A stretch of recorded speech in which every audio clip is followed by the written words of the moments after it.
To you, dear lovely viewers, kindly notify me whether audio is clear in the comment section. Muhiire Zabias, Lukie'S Henry in the comment section. I'll be answering your questions, but thank you, Lukie'S Henry, for appreciating the quality of the camera. My name on the satellite media is Richard Travis, bringing you a double live 16-man Pro Division comp. This one is locally known as the Chikolomongo. We have players like Caleb Muhiire, John Sim, Bebe, Yahaya. We have a system that's Makutang, Vincent Laban. We have Pacquiao or Pacman, Dangote, Lawrence, Mkwano, Arnold, Farouk, Mutumba. There is a player called Kanyesije, Ivan, Sean, Ivan Senyonjo, Kabila, and Ashraf Sentamo. However, in Life 1, the players already in the round of 8, we have Caleb Muhiire, who is currently playing Bebe. We have Yahaya Mpindi, who took down Bebe in Life 1. There is Vincent, who took down Makutang. That one was streamed. Laban was taken down by Pacquiao, and also Kabila took down Ashraf Sentamo. Some of the matches were on walkover countdown. Actually, if you remember, John Sim found Caleb Muhiire on 4 frames by walkover countdown, and by the time John Sim tried to fight, he couldn't recover. And then there was also another match by Kabila. He found it at 4-0. That was Ashraf Sentamo found Kabila at 4-0. He tried to fight back, but he couldn't recover. And that match, Kabila took down Ashraf by 7 frames to 2. And then Semkwano Arnold was completely taken down by Ivan Senyonjo on walkover countdown. That match ended 7-0 without Semkwano Arnold appearing on the table. Therefore, Semkwano Arnold remains with Life 2. Ashraf Sentamo remains with Life 2. And then John Sim also remains with Life 2. However, he is playing Farouk Mutumba, and John Sim is leading by 5 frames to 2. That's the scoreboard you can see on the top left of your screen. That match is not live as Caleb brings the 6th here in a race to 7. Bebe seems to have gotten frozen, seems to have gotten stuck at 2. Who doesn't remember when the match was 2-2 at one time? Sean is also playing against his opponent right about now. And the tournament, Chat 1 is already in the round of 8, and the side 2 of our Life 2 is having one player that is through. What a way to entertain you on a weekend as we prepare ourselves, as we usher ourselves into the World Cup final, where Spain will be taking on Argentina. Tonight we shall be treated to that one. Maybe if we shall be here, the the pool the tournament will be on, as some other matches are also taking place in the country of Kenya. Great thanks to Simon Peter Chobe, who is bringing that action live to us from Kisumu at Belunge Lounge. The Ugandan delegation representing Asiko Jr. and Ibrahim Kayanja, who was taken down from the tournament this afternoon. Oh dearly, most fans are reacting on the comment sections and over the social media platforms that Musram needs to at least have traveled with some bit of luck. He lost in a decider. What a hard way and a painful way to lose a match that it was against Yegon, whom I know is a fish from Muchana, but probably he could have at least improved in his game. Here we are with Caleb needing only one, and he only has a little bit of one problem, yellow, that is frozen on the bottom cushion rail, as you can see. But maybe through this shot he will be playing a draw shot with the left motion to cannon the yellow, and that he does it perfectly. He is of recent 2 days ago succumbed to a loss. He played Sean, that is Iga Johnson, at Addis Sport and lost by 15 frames to 16 in a decisive frame, which he lost painfully. That was Caleb Muhiire. The consequence was a loss of 1 million Uganda shillings, that is $300 US.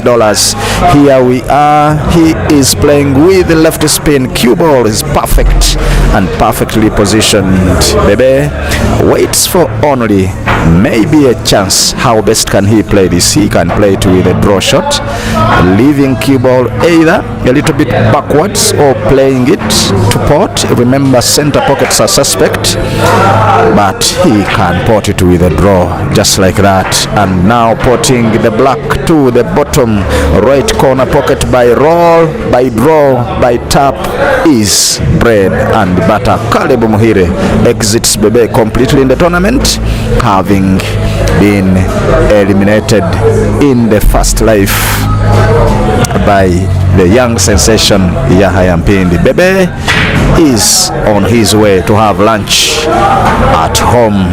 You are welcome. I want to, of course, bring to your notice that the match between Ashraf Sentamu and Farouk Mutumba is 3-5. Allow me to switch my camera to that table so that I'll bring you that action also.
there we are, John Sim versus Farouk Mutumba, racing to 7. The match is 4-5 in favor of John Sim. Remember, this is their Life 2 match. John Sim succumbed. John Sim succumbed to Caleb Muhiire in Life 1 after finding Caleb Muhiire on 4 frames by walkover countdown. He arrived late, and here he is again. Farouk Mutumba wants to equalize against him. That match was at one time 4-2, and then Farouk Mutumba asked for a short timeout, went and refreshed himself, and ever since he came back, he is spotting blacks after black.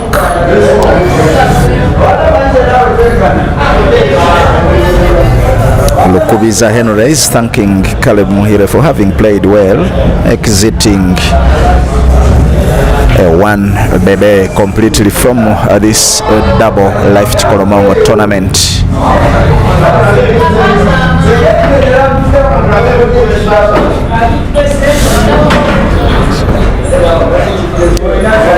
Kindly do like the stream, endeavor to subscribe if you haven't subscribed. If you aren't on the Kisumu tournament, kindly do give us a vibe by tapping that thumbs up button, whereas Farouk Mutumba remains with a dime, remains with a seater, remains with, look at this unfortunate bit of pool.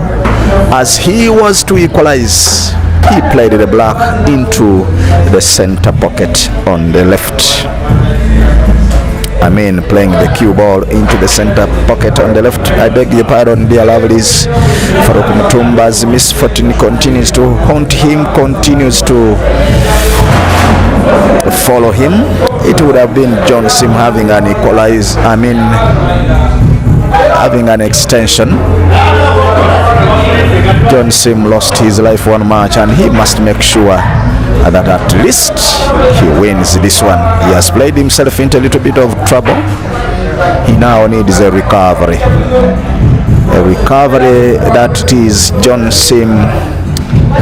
He is one of the players that recently played for Greater Mityana, and that is half London. Prime shooters with his friend Farouk Mutumba and Ashraf Sentamo. They will be visiting the same Mityana arena this coming weekend, as they will be having the regional tour of the Money Back, a pro division tournament in Mityana. Half London Hotel will be the venue. Where is the cue ball going? It is safe. These boys creating pressure for themselves, pressure after pressure. Farouk Mutumba stands distant of the table, having scratched and fouled.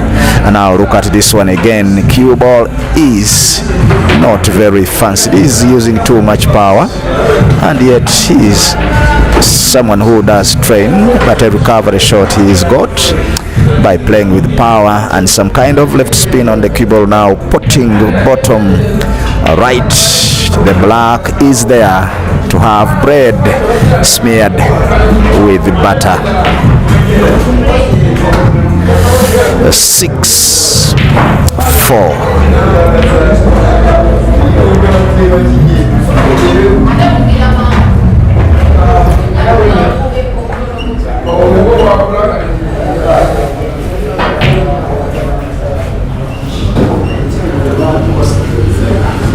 Now in this race to 7, John Sim needs only one, as Farouk Mutumba will be looking for the 5th and the 6th and maybe the 7th if he has to win this match.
Now to you, dear lovelies, who are watching this match between Farouk Mutumba and John Sim. There is another match between Semukwano Arnold and Dangote. That match has just started and it is 0-1-1-0 in favor of Semukwano Arnold as Dangote breaks frame number 2 and scratches on the break.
Now it is 5-6. Farouk Mutumba needs to equalize if and only if John Sim does not play to have a single visit clearance in frame number 12.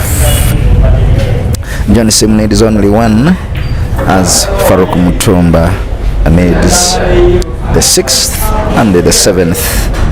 Remember, it is a race to 7. He scratches on the break. Oh, dearly.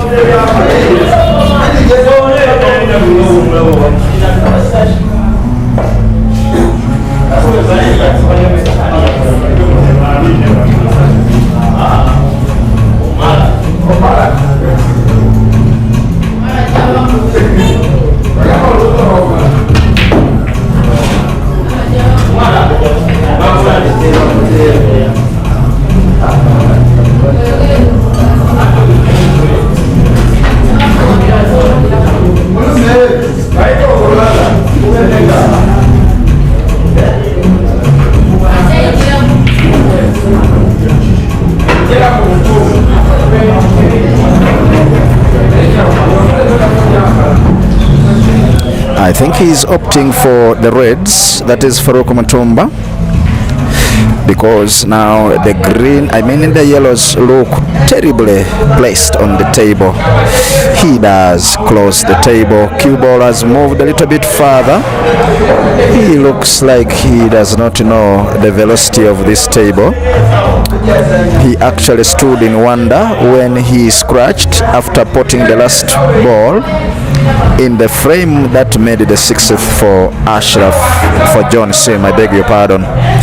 By the way, my dear lovelies, these two players, Ashraf Sentamo and John Sim, confuse me. Even last time when I was doing commentary, I confused John Sim for Ashraf Mutumba. Even today when I was writing on the scoreboard, I still wrote Ashraf Sentamo instead of writing John Sim. But of course, there is a one suspect, Council David, who is always there to remind me. Thank you for always reminding me of the names of these two players. Maybe it's because they always play for the same team and they are always together in each tournament. Remember, they of recent represented the prime shooters of Greater NYANAMA, and I remember also streaming their matches when they played a battle with Lucas Buma at Half London Hotel in Mityana. This weekend, yesterday, there was an activation of a team event between Prime Shooters or Greater Mityana, or rather Half London Hotel team versus the Moneybag Selected or Moneybag Select. Someone in the comment section will be updating us of the scores, and I believe Brian of the Moneybag is watching this match and will be updating us over the weekend. The Moneybag will be into Mityana, and the satellite media will be on the ground to bring you action, to bring you live as Farouk Mutumba now equalizes 6-6 and officially take the match to the wire.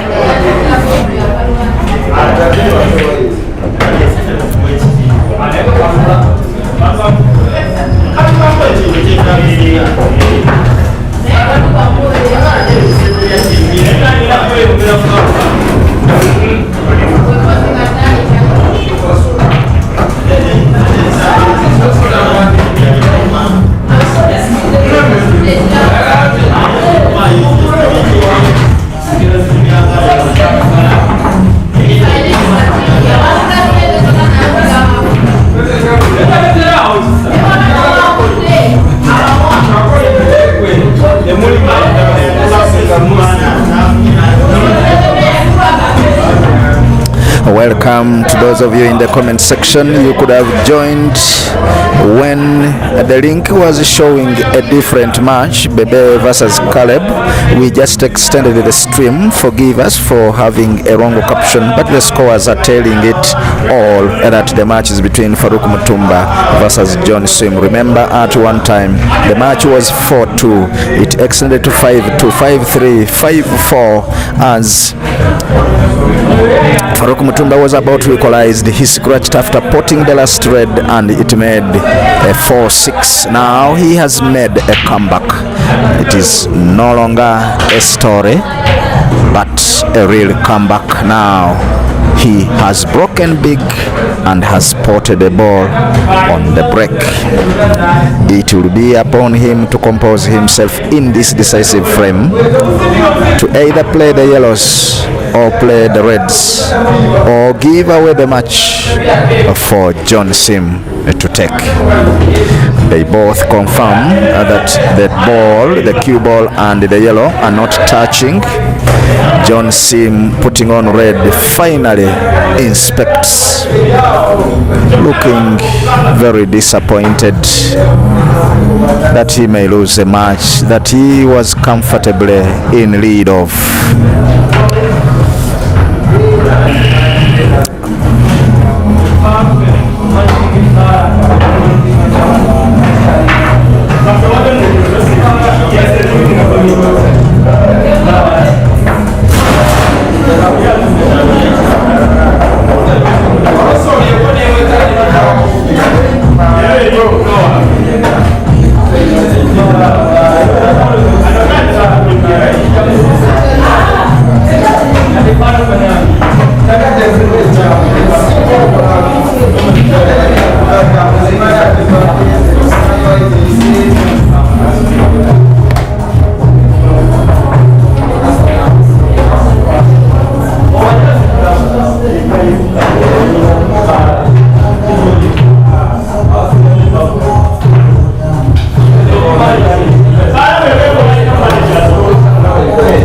That is Farouk Mutumba with another high school production. Lakalasta it is. How do you even joke in a decisive frame like this? Oh my goodness. Anyways, a game is a game and nobody is always perfect in a decider. That's what they say. I will one time ask the Scorpion whether it is true in a decisive frame there is always pressure that mounts.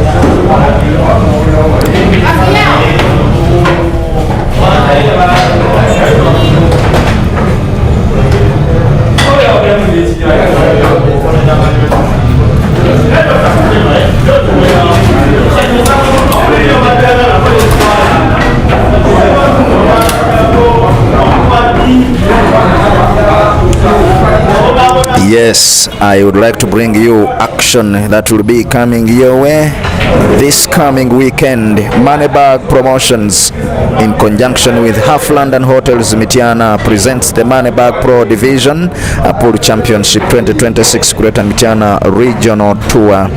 Of course, one region, one champion, and one legacy. 64 money double life. That will be having the first taking 2 millions plus a medal plus a trophy plus 12 points. The second will be taking 1 million plus a medal plus 7 points. And then the third will be taking 500,000 Uganda shillings with a medal and 5 points for number 3. Number 4, 250 plus a medal and 3 points. Number 5 to number 8 each will be taking 100,000 plus a medal plus 2 points. And then number 9 to number 16 will be taking 20,000 plus a money bag chalk. Registration for that is 42,000 Uganda shillings. Payment or registration on 0772033699.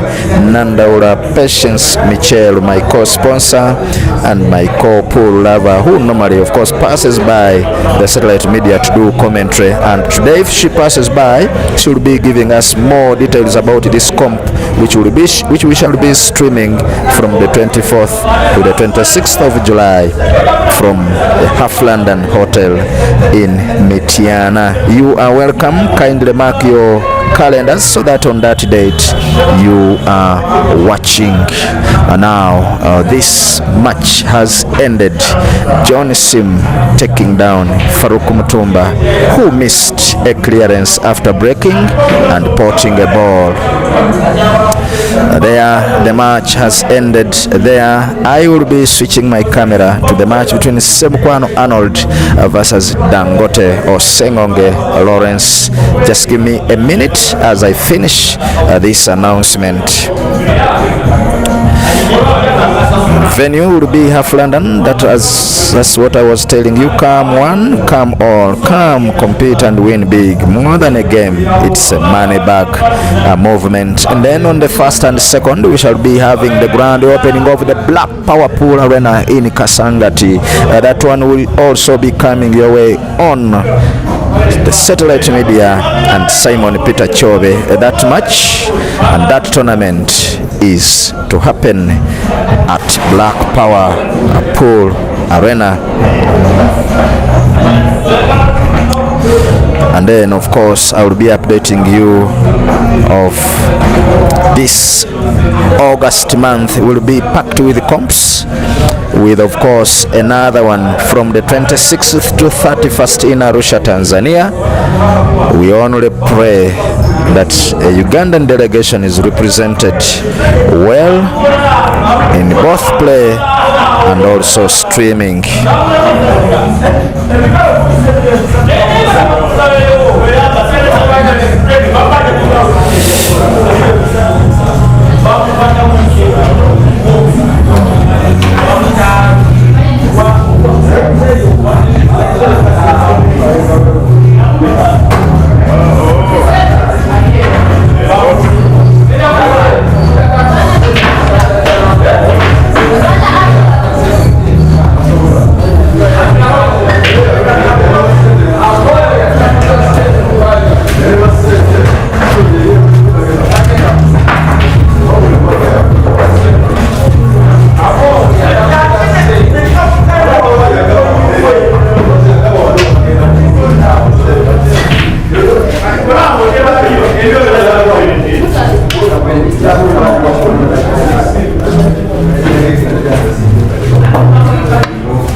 Ina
What?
Once again, I want to say good afternoon, Africa, good afternoon, Uganda, good afternoon, ZZANA, and good afternoon, world.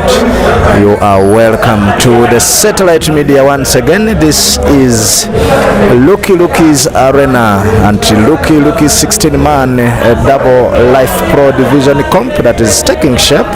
We are already into the round of 8 of either life, of either chat. There are 2 lives that are happening this afternoon here at Lukie'S Arena, and of course we had matches starting at around 11 with walkover countdowns affecting John Sim, who found Caleb Muhiire on 4 frames to 0. He played the remaining time and Caleb Muhiire took him down, and then Kabila also was on 4 frame. Ashraf Centam tried to catch up, but he couldn't since there was a walkover countdown, and therefore in the first round, players that managed to exit were John Sim, Bebe, Makutang was taken down by Vincent Sechivule, and then Laban was taken down by Pacman Pacquiao. The match you are currently watching is the first life match between Dangote versus Semkwano, and then Farouk Mutumba and Kanyesije. That match is yet to come in Life 1. And then Ivan Kanyesije, Sean versus Ivan Senyonjo was also played. I will be updating you of the winner. The chart hasn't been updated. Then, of course, in Life 2, Ashraf Sentamo was again taken down by Vincent Sechugole. Today, Vincent Sechugole is on form. He took down Ashraf Sentamo after taking down Mark Wutang. And then John Sim took down Farouk Mutumba as Jacob was taken down by Sean in Life 2. Caleb took down Bebe in Life 2. Therefore, Bebe exited the tournament once and for all. Kabila took down Pacquiao, and therefore we also have Genesis Ivan Senyonjo taking down Semkwano Arnold in the second Life. Therefore, Semkwano Arnold must win this decisive frame to remain in the tournament. You are welcome. Anything that you would like to know, I am here to update you. Kindly make sure you subscribe to the Satellite Media channel and also visit Pool Garage in Kumba Entebbe for all accessories of pool table and repairs and sales. Contact Manager Sozi on 0706 there is 467406, and that is Sozi Lawrence of Pool Garage in Kumba. Meanwhile, there is action that is going and taking place in Kisumu. We have representatives there. Unfortunately, one Ibrahim Kayanja lost in a decisive frame in the singles of men's category, and currently we have only Asiku Junior Jackson who is still representing. Then our usual suspect, partner in crime, Simon Peter Chove, is streaming those matches that are majorly having the Kenyan nationals taking part in the Lounge in Kisumu. Here we are with the decider. Lawrence Sengonge must at least win this one if he wants to continue with both lives in the tournament. He plays to port to the top center. He will be now having 5 reds left on table, which are pickable, portable. We can say the table is full of darks. The pockets are begging for his port. The pockets are begging for his criticality. Maybe only the black will be there as a problem ball for him. He's here mapping out a very good pattern. He's known recently for playing a little bit of a suspect pool, or he walks circumspectly, taking shots with precaution, care, and minimal power. He normally does it only when he wants to open up. That is when he takes shots with a little bit of power. He's wearing a bangle written on "Believe in Yourself," and he cannons the black partly, although not very well as he would have fancied, but I think it is good. It's good to go. He will only be wanting to leave one red as a connecting ball for the black. But here he goes, spotting a bottom left corner pocket. The cue ball may not be so fancied. Maybe he will again play the red that is a left side of the table, and then move cue ball all the whole length of the table after the last pot of the red, and then position the ball, the cue ball for the black, or rather he can roll the black to the top left corner pocket. Dangote survives a scratch, just like the pocket was obstructed by a yellow. There he is, there he goes with only 2 shots to win this decider. He has been coming from behind to equalize at certain times, even taking a lead like the 6. Look at this. The cue ball isn't very palatable, isn't very juicy, isn't a very nice one, as he will need a very sharp cut. He would have played with some bit of left spin and minimal power to have cue ball move leftwards of the table from his angle, and from our angle we would have fancied it to move to the top side of the table by applying left spin on the cue ball.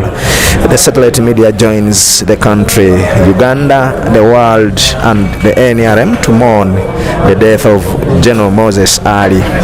I know it is not a political reason to us why we are mourning the general, but for patriotism and for the love of our country, and to bereave together with the family of General Moses Ali. He has been an honorable member of parliament.